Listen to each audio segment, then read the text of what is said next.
मुंबई महापालिकेचा इतिहास खूप जुना आहे आणि या इतिहासात विरोधी पक्ष नेतेपदी पहिल्यांदा महिला बसणार आहे, त्यामध्ये माझं नाव जाहीर झाले आहे। ही आनंदाची गोष्ट आहे।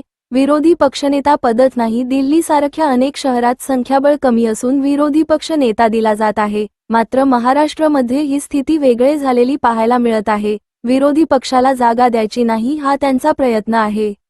मेट्रो स्लॅब दुर्घटनेवर भाष्य मेट्रोचा हलगर्जीपणा कायम बघत आलो आहोत। जास्तीत जास्त लवकर त्या लोकांना मदत करता येईल असा प्रयत्न केला, मात्र तरीही 2 जण मृत्युमुखी पडले म्हणून श्रद्धांजली दिली।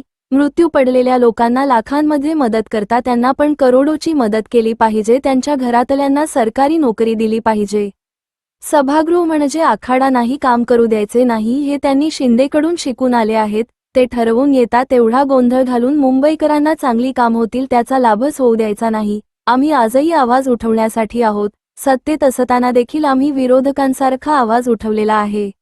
अशा पद्धतीने महापौर बाहेरून सांगितलेल्या गोष्टीवर आवाज उठवत असतील तर आम्ही पंतप्रधानांना आम्ही पत्र देणार आहोत। स्वदेशी म्हणतात मग विदेशी सोबत व्यवहार तुमच्याच लोकांकडून सुरू आहेत।